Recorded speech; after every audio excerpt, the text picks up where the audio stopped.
एक बार फिर से स्वागत है आपका लाइव जीवन उत्साह न्यूज़ पर। और जैसा कि पिछले दिन बहुत ही दुख भरा दिन रहा हमारे हिमाचल प्रदेश में, 4 कोरोना पॉजिटिव केस एक ही दिन में पाए गए। और कल के लिए मैं थोड़ा पहले माफ़ी चाहूँगा। मैंने कल एक जो चंबा में बच्ची थी 2 साल की, उसको लेकर ये कह दिया था कि दिल्ली से ड्राइवर आया था, बल्कि वो बद्दी से आया था। वो मेरा थोड़ा मिस्टेक हो गया था, क्योंकि दिल्ली दिमाग में ऐसी बैठी हुई है कि दिल्ली से बहुत सारे केस आ रहे हैं, तो दिल्ली के अलावा कुछ सूझ नहीं रहा है। बट एनीवे, उस भूल के लिए मैं क्षमा चाहता हूँ। और आज मैं आपको फिर लेकर चल रहा हूँ मेहरे बाज़ार में। जैसा कि आपको जानकारी हो कि हिमाचल प्रदेश सरकार ने कल कैबिनेट की मीटिंग में कुछ फैसले लिए हैं, जिसमें ये फैसला भी लिया गया कि जो समय है दुकानों को खोलने का, वो 7 घंटे कर दिया गया है। यानी अलग अलग जगहों पे अलग अलग जगह जैसे खुलेंगी। जैसे अगर हमीरपुर की बात करते हैं तो हमीरपुर में जो दुकानें हैं वो अब 8 बजे से 3 बजे तक खुलेंगी। अब ये फैसला सही है गलत है, इसको लेकर तो लोग अलग अलग टिप्पणी कर रहे हैं, लेकिन यहाँ मैं 2-3 प्रश्न ज़रूर रखना चाहूँगा लोगों के बीच में, जनता के बीच में, और साथ में प्रदेश सरकार और प्रशासन के बीच में। देखिए, जिस तरह से पिछले 2-3-4 दिनों में हिमाचल प्रदेश की स्थिति बनी है, जैसे कि कल भी कांगड़ा में, ऊना में, चंबा में और हमीरपुर में 4 जगह केस आ गए हैं, तो एकदम ऐसा लोगों के अंदर थोड़ा सा एक आभास हुआ है कि नहीं, कोरोना जो जा रहा था, जिससे मुक्ति पाने जा रहे थे, वो वापस कहीं ना कहीं दस्तक दे रहा है। तो लोगों के अंदर ये थोड़ा मानसिक रूप से दबाव जरूर रहता है। और मैं आपको ताज़ा जानकारी के अनुसार बता देता हूँ कि जो ऊना में लेडीज़ थी जो महतपुर में क्वारंटाइन में रखी थी, उसको रात को ही गोटा शिफ्ट कर दिया गया है राधा स्वामी चैरिटेबल हॉस्पिटल में। यानी अब इस अस्पताल में 2 पेशेंट जो हैं वो उपचाराधीन हैं। मैं अभी आपको मेहरे बाज़ार की थोड़ी स्थिति दिखाता हूं। जैसे कि कल हम बता रहे थे आपको कि काफ़ी भीड़ रह रही थी यहाँ पर। ये देखिए, जैसे मार्केट की आप बात कर रहे हैं, आज जैसे कि अभी 11:30 का ही, बल्कि 11:30 का टाइम हुआ है, तो अभी ज़्यादा भीड़ यहाँ पर नहीं है। ठीक है, तो यहाँ पर एक बड़ी अच्छी बात मैं आपको बताता हूँ। जैसे पुलिस ने अभी एक बड़ा सराहनीय प्रयास करना शुरू किया है कि जो भी लोग डबल सवारी लेकर चल रहे हैं 2 व्हीलर पर, उनका यहाँ पर चालान किया जा रहा है। और मैंने अभी देखा है कि लगभग पुलिस वालों ने सभी को रोका। यहाँ एक भी व्यक्ति को ऐसे नहीं जाना दिया जो 2 व्हीलर पे 2 सवारी लेके जा रहा है। और थोड़ा लोग भी मैंने देखा जागरूक हुए हैं। हालांकि अभी लोग इस पर थोड़ा सा ध्यान रख रहे हैं कि अब हम अकेले ही चलें। और देखिए, ये नियम किसी और के लिए थोड़ी ना है, ये नियम तो हम सब के लिए ही है। अगर हम सब लोग इन नियमों का सही पालन करेंगे तो पुलिस को भी सख्ती करने की आवश्यकता नहीं पड़ेगी। और वैसे भी मैं आपको एक जानकारी बताता हूँ कि अभी बिज्जड़ क्षेत्र के 3 किलोमीटर के एरिया को लगभग कंटेनमेंट जोन में रखा गया है। तो पुलिस का जो ड्यूटी है वो ज़्यादातर वहाँ लगा दी गई है, और क्योंकि वहाँ ज़रूरत भी है, तो ऐसे में लोग सपोर्ट करें, ये बड़ा ज़रूरी है। और आज जैसे मैं ये देख रहा हूँ कि शायद ये जो कल केस आया है, इसकी वजह से थोड़ा सा लोगों के अंदर ये भावना ज़रूर आई है कि अब हमें संभल कर चलना है और अपने आप को बचाना है, अपने परिवार को बचाना है। जैसे मैं आपको आज दिखा ही रहा हूँ, मेहरे में मैं खड़ा हूँ, तो मेहरे की जो मैं स्थिति आपको दिखा रहा हूँ, वो दुकानों पे बहुत ज़्यादा ग्राहक भी नहीं है। जैसे मैं आपको बता रहा हूँ, सब्जी की दुकानों पे यहाँ पर 2-3-4 ग्राहक खड़े हैं। आगे दुकानों पे ये सब खाली, यहाँ कोई ज़्यादा ग्राहक नहीं है। मैं ऐसे ही चाहूँगा, कैमरा मैन इधर भी एक बार दिखाएंगे, इधर भी कोई सिर्फ बैंक की लाइन अगर आप देखते हैं तो यहाँ पर 3-4 लोग खड़े हैं। सब्जी की दुकान पर 2-3 लोग खड़े हैं। बाकी आप मार्केट में देखेंगे तो ग्राहक बहुत कम है बाकी दिनों के मुकाबले। जो आज से पिछले दिनों में हम देखते थे तो ग्राहक यहाँ होता था। तो इससे ये अंदाज़ा, जैसे अभी मैं आपको ये दिखा रहा हूँ, ये गाड़ी में देखिए 2 लोग आ रहे थे, तो पुलिस ने यहाँ इनको रोक के पीछे बिठाया है।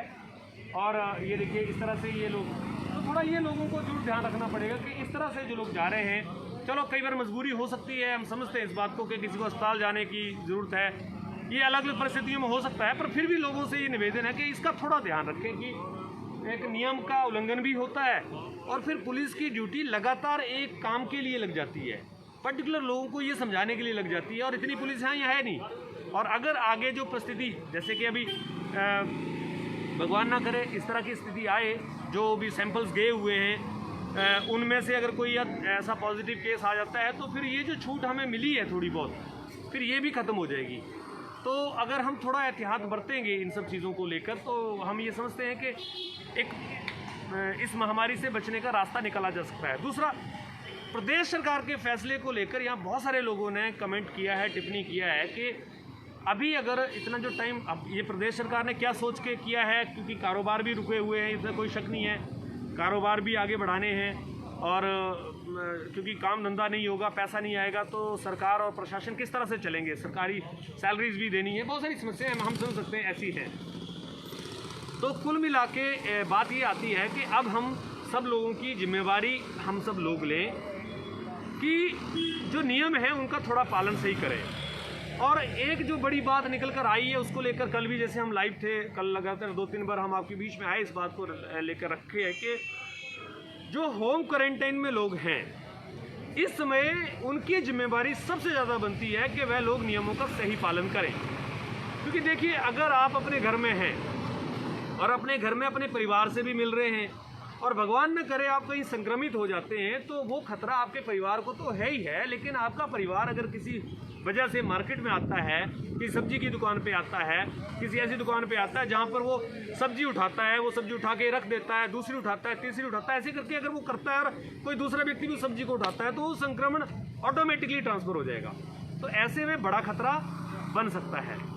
दूसरा, मैंने प्रदेश सरकार के सामने एक बड़ा सवाल उठाया है, प्रशासन के सामने भी मैं इसको दोबारा रखना चाहता हूँ कि जो होम क्वारंटाइन में लोग हैं अगर वो अपने घर में टॉयलेट इस्तेमाल कर रहे हैं तो जाहिर सी बात है हिमाचल प्रदेश में ज़्यादा टॉयलेट्स का चलन नहीं है, एक घर में एक ही टॉयलेट ज़्यादातर होता है, कई घर तो ऐसे भी हैं जहाँ नहीं भी है। और क्योंकि बाहर से लोग आ गए हैं तो कई लोगों के घर में 1 रूम 2 रूम ही है और लोग अब क्योंकि ज़्यादा आ गए हैं तो वहाँ रहने की भी व्यवस्था नहीं है पूरी।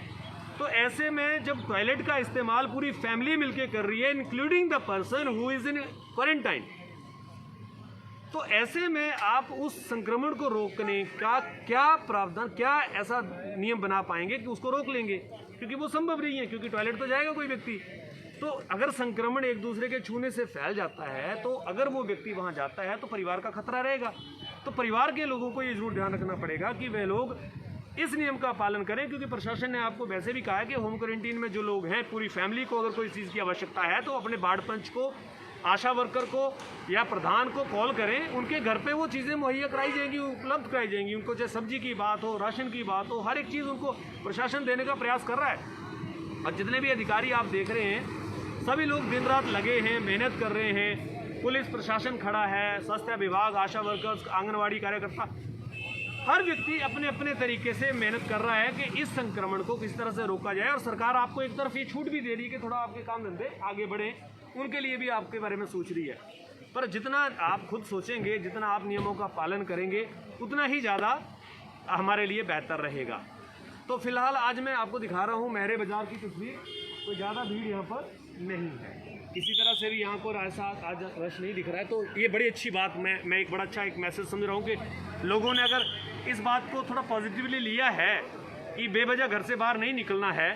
और क्योंकि कल भी कोरोना का जो केस आया है उसकी वजह से थोड़ा सा एक बड़ा मामला जो है वो थोड़ा पैनिक करने वाला है। सच बात है कि क्षेत्र में इस तरह की समस्या जब आती है चैलेंजेस आते हैं।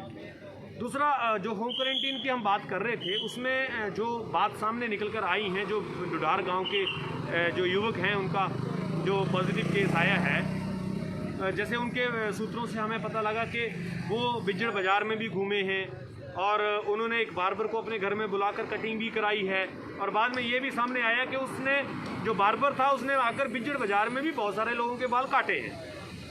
तो हम उन सब लोगों से निवेदन करना चाहेंगे जिन्होंने उससे बाल कटवाए हों। अगर चलो अभी तो कोई बात नहीं, शायद शाम तक रिपोर्ट उसकी आएगी, अगर वो रिपोर्ट नेगेटिव आ जाती है तो शायद हम सब इस सब बात को सुनिश्चित हो जाएंगे कि संक्रमण को लेकर कोई खतरा नहीं है। लेकिन अगर कहीं वो रिपोर्ट पॉजिटिव आ जाती है, भगवान ना करे ऐसा हो, हम तो भगवान से प्रार्थना करेंगे कि ये ऐसा ना हो, ये बात सिर्फ मजाक बन जाए।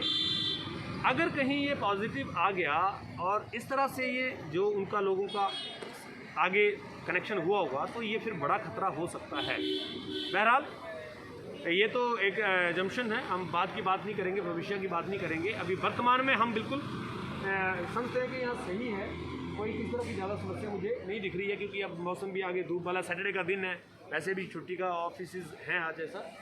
तो आप सब लोग अपने आप को सुरक्षित रखिए और अपने परिवार को भी सुरक्षित रखिए, नियमों का सही पालन कीजिए। और अगर आपको किसी तरह से भी कोई समस्या है, आपको लगता है कि आपको कोई बहुत समस्या है, कहीं जाना है या कोई बहुत ही ज़्यादा अर्जेंसी है, तो आप फिर आप जाइए और वहाँ पर आप अपने जो नियम है सोशल डिस्टेंसिंग के उनको पालन कीजिए, मास्क का उपयोग प्रॉपरली कीजिए और पुलिस का सहयोग जरूर कीजिए, क्योंकि पुलिस वैसे भी थोड़ी कम होगी अब हमारे पास, क्योंकि पिक्चर में लोग ज़्यादा लग गए हैं। तो फिर भी आप सब लोग अगर सपोर्ट करेंगे तो इस महामारी से निकलने में कोई मुश्किल नहीं है। और लड़ाई क्योंकि थोड़ी लंबी भी हो सकती है, तो हमें मानसिक रूप से भी तैयार रहना पड़ेगा। और बच्चों को आप मार्केट में ना लेकर आएँ, बुज़ुर्गों को ना भेजें। ये छोटी छोटी चीज़ें हैं जो आप अपने घर में ध्यान रखें। इससे हम इस कोरोना जो संक्रमण फैलने का जो खतरा है उससे बच सकते हैं। अपने समाज को, अपने देश को, अपने परिवार को, हर एक व्यक्ति को हम इससे रक्षा करने की तरफ अपना जो धर्म है वो निभा सकें। बहुत बहुत धन्यवाद। आप ज़्यादा से ज़्यादा शेयर कीजिएगा इस न्यूज़ को, और जो भी व्यूवर्स हमारे साथ लगातार बने हैं उनका बहुत बहुत धन्यवाद। और हम क्योंकि इंसान ही हैं, एक व्यक्ति है, गलतियां हमसे भी होंगी। हमारी गलतियों को भी आप ज़रूर एक्सेप्ट करें, क्योंकि अगर आप हमारी गलतियों को एक्सेप्ट करेंगे तो हमें और मोटिवेशन मिलेगा और हम और ज़्यादा सीखेंगे और बेहतर सीखेंगे। और दुनिया का प्रोसेस ऐसा ही है कि इसमें जितना आदमी सीखता चलता है उतना ही निपुण होता चलता है, क्योंकि ज़रूरी नहीं है कि कोई व्यक्ति इतना निपुण हो जाए। इसलिए हमारी गलतियों के साथ अगर कहीं हो तो आप ज़रूर हमें कमेंट कीजिए, बताइए, ताकि हम उसके अंदर सुधार कर सकें। बहुत बहुत धन्यवाद आपका। इसी तरह से बने रहिए, अपना प्यार, अपना आशीर्वाद इसी तरह से दीजिए। Thank you very much.